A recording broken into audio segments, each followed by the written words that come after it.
What's going on, guys? This is Rob, and we are back with Venom War. FYI, one Venom War comic comes out next week, so we're going to skip Venom War, and then we're going to pick up the week after with next week's comic, and then whatever comics come out after that. But one of the things that goes on here, and the way this opens up, is this deals with Dylan Brock. Now, as always, if you need to get caught up, there'll be a playlist at the end of this video, but for whatever reason, in this far-flung future, things are pretty bad. Now, this is going to be very ambiguous. It's going to show us what's going on, but it's not going to give us a whole lot of context. The important thing here is that in this future, symbiotes have gone nuts, and they're seemingly killing everybody off. Now, this is very reminiscent of the Venom story that we got, which showed Dylan in an alternate reality where, using his powers to control symbiotes, he killed all the superheroes on Earth. Then he replaced them with symbiote copies, and then seemingly just took over the planet. Now, this, of course, is not that reality because Dylan's not controlling anything, he's just fleeing for his life. But another piece of context that shows us what's going on is the color of the symbiotes and the weaponry that Dylan uses. Number one, the symbiotes here are black, which shows us that it's probably not Carnage in any meaningful way. And this is expanded on the fact that Dylan uses a combination of sonics and fire. And the reason why that matters is because for those of you guys who have not been following our coverage of Carnage over recent months, and really the last year or two, Carnage has essentially made himself immune to every weakness that symbiotes traditionally have. So he's not weak to fire, he's not weak to sonics, and I think he has the abilities of anti-venom, meaning he can actually nullify the powers of other symbiotes. I say all this to say, because Dylan is using things like sonics and fire against these symbiotes, and at the very least is able to hold them in bay, if not completely destroy them, then that means that it's clearly not Carnage. But again,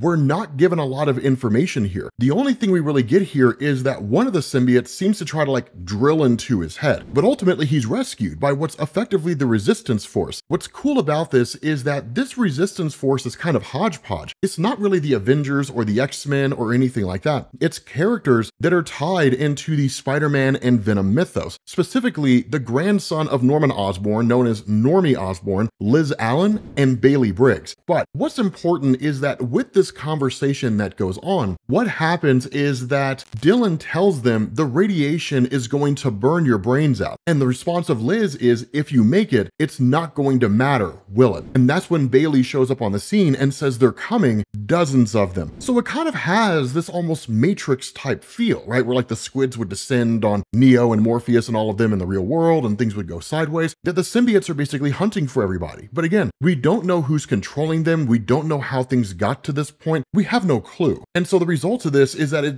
essentially establishes this moment as a precursor or kind of prequel to when Dylan from the future showed up to talk to his younger self in the first issue of Venom War. And so as all these symbiotes descend on them, the time portal opens for Dylan to jump through, right? Because he's using basically Dr. Doom's time platform, albeit in a modified state, and ends up being sent to the past, basically to the present day. And that's when he talks to his younger self. And again, this kind of bookends, right, directly into that conversation in the first issue of Venom War. That conversation is a lot more in depth than what we're getting here. So again, feel free to check that video out if you need to get caught up. The important thing and what's cool is between this and that particular issue, we still don't know what's happening. All we know is that Dylan is here for the purpose of trying to build a weapon that can destroy symbiotes and essentially save their future. But at the same time, because of the fact that there's no guarantee he'll succeed, the idea is to keep that future from coming into existence. And that's why he says things like, the time machine on my back is doom tech. If I can change the past, it'll stay changed. But time's a juggernaut. It goes where it wants to go. The further back you travel, the harder it is to change where you came from. I can't kill the future, not alone. I'm gonna need your help. Now, this description of affecting the past actually kind of flies in the face of how Marvel Comics works, because historically speaking, the correct statement to make here is the further back in time you go, the harder it is to save where you came from. The reason being because if Dylan were to travel 1,000 years into the past, right, and he were to try to prevent that future from happening, sure, he probably could, but any number of things could take place between that moment that he stops and the 1,000-year mark that he came from that could totally change how that future plays out, right? So again, it's one of the things about time travel in Marvel that can just sort of be wonky. The important thing is that Dylan basically just kind of teleports to a new location, and as his older self, he's talking to his symbiote. Now, this is important because one of the things we know that happened in the first issue of Venom War is his younger self lost the Venom symbiote. So his younger self's just walking around as a normal kid, right, with no real powers or anything like that, meaning sometime between now and the future, he regains a symbiote, but we don't know if it's Venom. We don't know if it's a different one. We have no real earthly clue here. What is important is that he reads off a piece of paper and says, eyewitnesses claim a man with molten skin plowed through the street like a Sherman tank. And so that's when we realize it's the Molten Man that he's going after. Now, Mark Raxton is an old school character. He's been around Marvel Comics really since like 1965, and largely he's been a Spider-Man character. And one of the cool things about this is that over the years, he's been both an ally and an enemy of Spider-Man, but his powers are seemingly the reason why Dylan's here. The reason why is because, and I know this is going to sound like a terrible analogy, Molten Man is almost like a less powerful version of Johnny Storm, if we're being honest, right? Because of the alloy that's bonded to his skin, which has long since been cured, and he's just like a normal dude. What this means is he can superheat his body up to like, I think 300 or 400 degrees Fahrenheit, but he can also shoot fire out of his hands. And so being able to weaponize a person that can use and create molten energy is right up the alley of someone like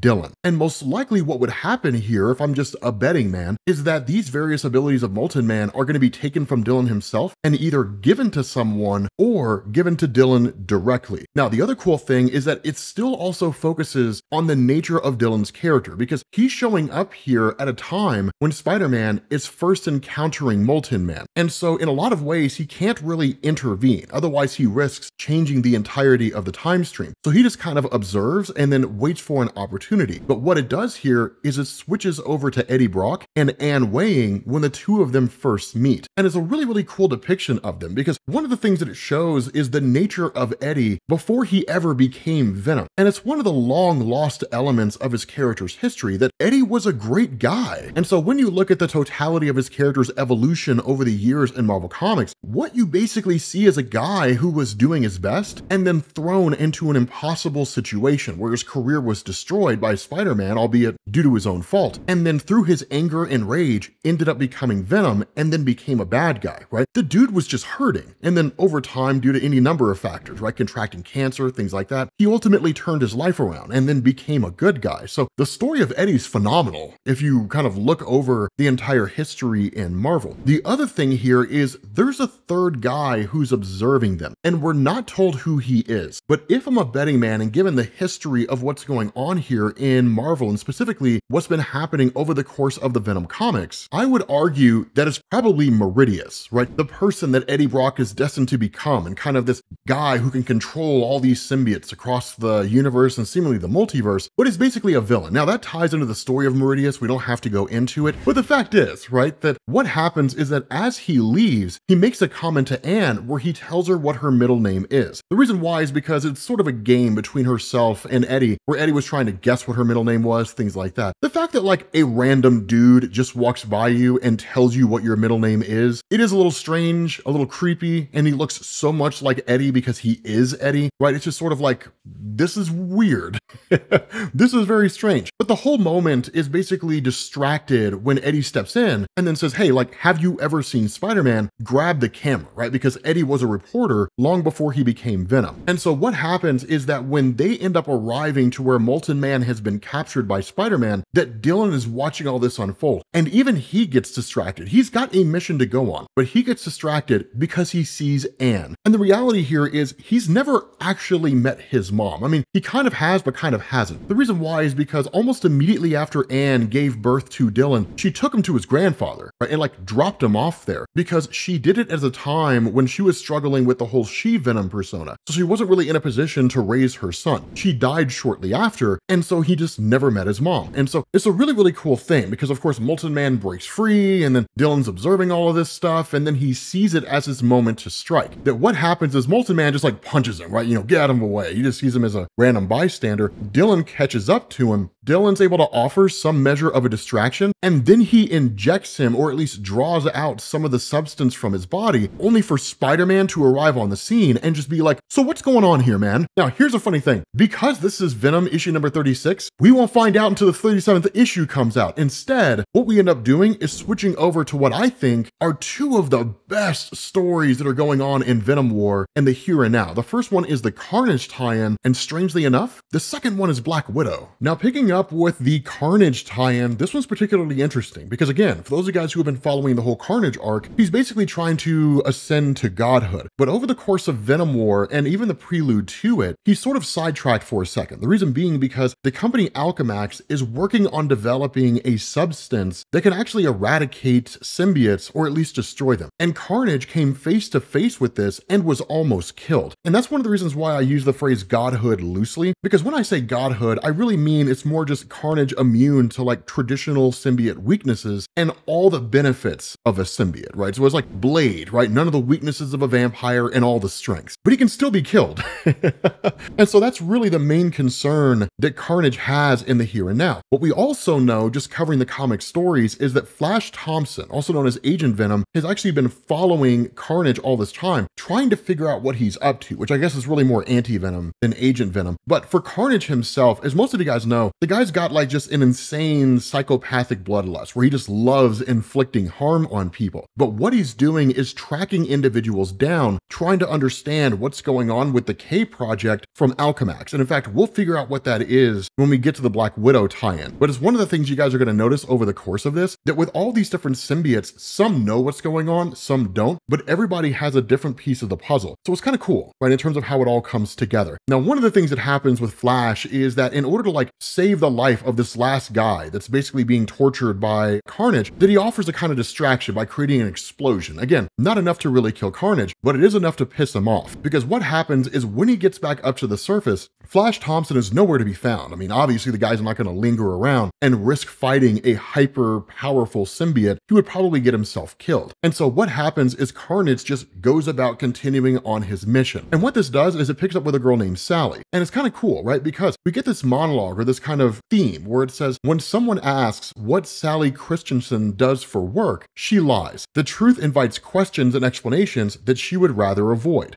And she is not here for the conversation. And so what happens is like Carnage is literally observing all of this, right? Where it's kind of a back and forth where she orders a drink and he orders a drink and that kind of thing. And, you know, he's like, so your profile didn't say what you do for work. Like, what do you actually do for a living? She's like, oh, you know, I'm an accountant. It's pretty boring, right? But again, we get this kind of commentary where it says his symbiote nose picks up the subtle variations in her scent as she lies. And it kind of goes on that way, right? Do you think one of these drinks is a Bloody Mary? Then it's a little bit of history about how Bloody Mary used to be called a bucket of blood and so on. But the fact is, because of the nature of symbiotes being able to detect human pheromones, changes within the chemical composition of humans based on the chemicals that brains release and whatnot, he knows she's lying. And he says, just as he can smell her interest, her excitement, right? That kind of thing. And the air is full of excitement, arousal, eager anticipation, and god-awful music. It's just kind of back and forth. Again, you know, the whole mating dance type thing.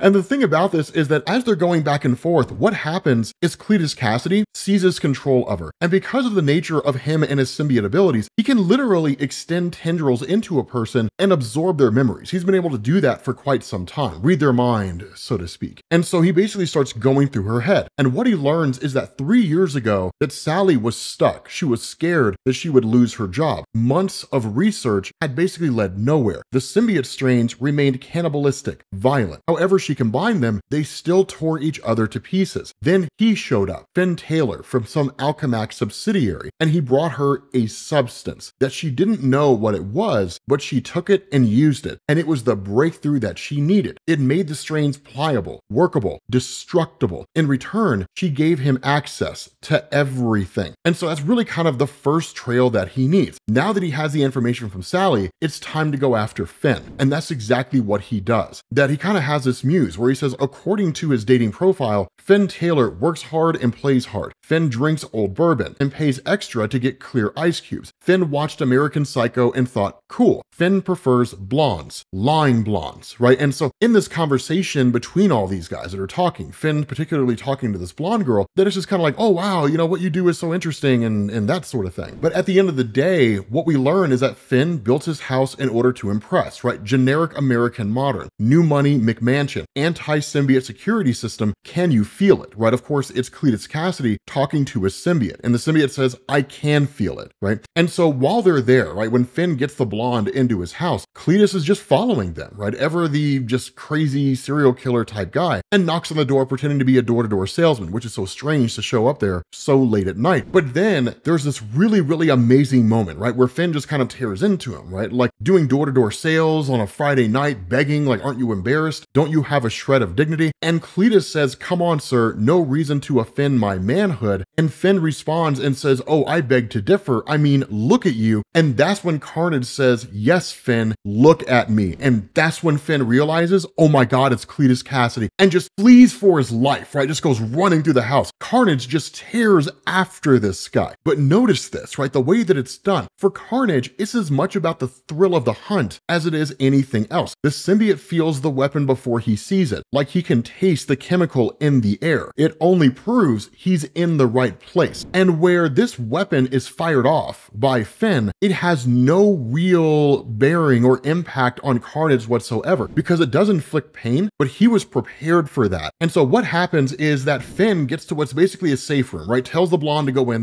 there, right? The code is 1492, keep yourself protected, keep yourself safe, but there's no response. When he gets out there, she's just been massacred, right, by Carnage. And Carnage is literally just waiting on him, right? And so he immediately seizes control of Finn, and this is when the crazy nature of Carnage comes into play, right? Finn Taylor can feel it as the symbiote consumes his blood, his bones, his nerves, and muscles. He can feel the moment his lungs crumple and his heart stops beating. And so where Finn was making a phone call, basically saying like, there's an emergency here, you need to send a crew, that instead Carnage, who's currently in control of Finn, controlling him entirely, just picks up the phone and says, no, everything's fine, don't worry. And like, it terrifies Finn because he realizes now he's being controlled by Carnage and there's nothing he can do to stop it, which gives Carnage seemingly all the access that he needs based on his memories from Sally in order to fully understand what's going on with Project K from Alchemax. And that's when you switch over to Venomous, which I kind of feel like is potentially a runaway hit that's going to be coming out of Venom War. What this does is it focuses on the character of Black Widow, who has her own individual symbiote known as Sliver. It's cool. Now, the reason why this happened was just because of the fact that during the main Venom War comics, that the Sliver symbiote was quote unquote birthed from Venom and then bonded itself to Black Widow, and she's kind of been carrying it around ever since. But it's sort of cool, the idea of Black Widow having a symbiote all her own. It makes sense, giving her kind of role and the fact that she is a Black Widow, tying into the Spider-Man mythos and whatnot. But what she's observing here is essentially an underground black market kind of sales call,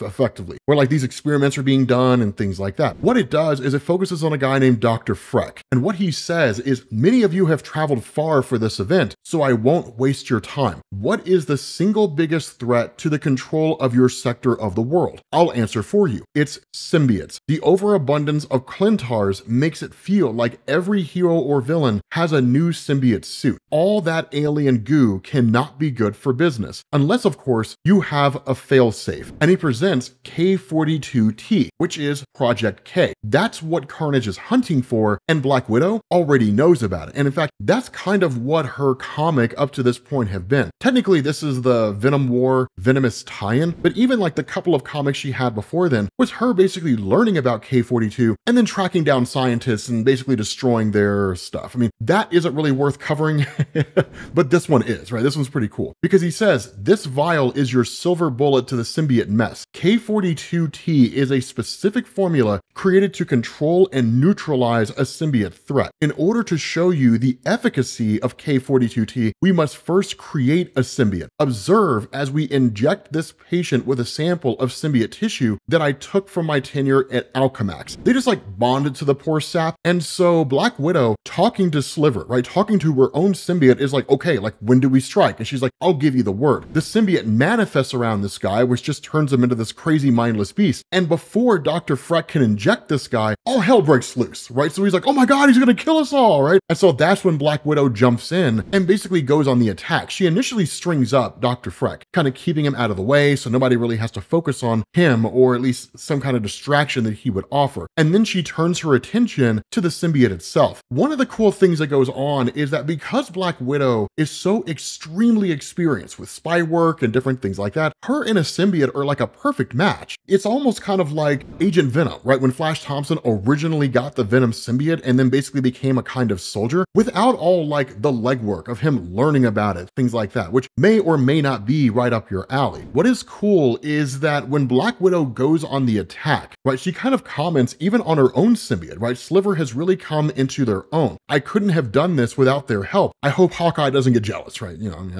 I don't know why, but nonetheless, right? She asked the symbiote, can you speak, right? She asked Sliver, can you talk to that symbiote? Because remember, all the symbiotes share a hive mind. So if a symbiote shows up out of nowhere, it's entirely possible that either Venom could control it or that anybody else who has a symbiote can talk to it. But the response to Sliver is, no, I cannot. It has no sentience. It's just a mindless beast. Now, where Dr. Freck wants to be set free and says, I can help you guys, the response of Sliver is no, he will kill it, Natasha. And that's where she's kind of like, we may not have a choice. And so, of course, the symbiote basically goes to attack her, right, and try to destroy her. And in the end, right, Sliver's like, I have an idea. And when Natasha says, you know, I'm listening, Sliver basically breaks his way off of Natasha and then encases him around this symbiote. Now, that's one of the things that differentiates her. And when it comes to different variants of symbiotes that are out there, Carnage, Toxin, Sleeper, in this instance, Sliver, that the way it works is each one is given a kind of power that makes them unique and allows them to stand out from the rest. Sometimes those powers are nuts, and sometimes it's just a small thing. But ultimately, she ends up attaining, right, K42T from Dr. Freck, and then uses it on that symbiote. And what happens is, of course, it basically causes the symbiote to break down, and more or less the day is saved. Following that, we learn one of the other abilities she has, which is to basically use her spiders to go into the mind of a person and then alter their memories, or even just like eat their brain away to where they're just kind of left in a catatonic state. And that's what she does with Dr. Freck. Because of the fact that he carries a notebook that has all of his research, the formula, the whole 9 yards, basically she destroys it, right? The spiders destroy it and they ultimately destroy him and just kind of leave him there with nothing but his guilt. And so, of course, she essentially just takes off. And that's when she runs into Anti-Venom, Flash Thompson. Now, initially, Sliver doesn't know who this is, right? So he's like, I mean, is this a good guy or a bad guy? Like, do we need to be prepared for a fight? And the response of Natasha is, no, it's cool. He's on our side. But because of what we just read about in the Carnage comic, Flash Thompson is coming from that and immediately comes across Natasha. So it's cool, right? That's one of the reasons why I really enjoy tie-ins when it comes to events. Sometimes the tie-ins are trash. Other times they're amazing, right? And so you get these really cool moments where like one story ends and immediately leads directly into another, or the middle of a story leads into the beginning of another story, right? So I love the idea. I've always enjoyed tie-ins, usually when it comes to comics. But the fact is, right, they kind of have this conversation here where it's like he's chasing after basically Carnage and she's trying to figure out what's going on with Project 42 that has something to do with Alchemax. And because they're basically both going after Alchemax and Liz Allen, they ultimately end up teaming up. And they get down to the basement of this building. But one of the things that Flash tells her is, be careful going down this elevator shaft. That's where they keep the really nasty stuff that goes on down in the basement of this building. And so once they get there, it's kind of like, okay, yeah, things are pretty bad here. But again, where Natasha asks Sliver, like, can we communicate with these symbiotes? The response to Sliver is no, right? They are like the one at the auction. They're mindless. And so the best they can do is offer a distraction. But what they end up seeing in the back of the room is a cold storage space. And again, as most of you guys are aware, when it comes to symbiotes, there's ample ways to defeat them. Heat, sonics, so on. But because they are a liquid substance, you can slow them down using cold. And you can potentially even freeze them, depending on how cold you can make it and whether or not they can escape before they freeze. And so that's why Flash looks over and says cold storage. If we lure them in there, then maybe we can slow them down. And the question of Natasha is, Sliver, what do you think? And he says, we are susceptible to extreme temperatures. It could work. That's one of the other cool things about Natasha as a symbiote. She's learning about it, right? She's learning like their strengths, weaknesses, things like that. Because up until this point, her involvement with symbiotes was either some event like Null the Symbiote God, maybe some instance where she would face off against Venom alongside the Avengers or something like that. But she doesn't really know the ins and outs of what they're capable of. So in a lot of ways, it's kind of like learning about symbiotes all over again. But the fact is, right, between Anti-Venom and Black Widow, they're able to basically distract these symbiotes long enough to open the cadaver storage. The problem with this is the worst thing that could have happened is exactly what happens. When this cold storage unit is open, Black Widow is just sent flying, right? Literally just sent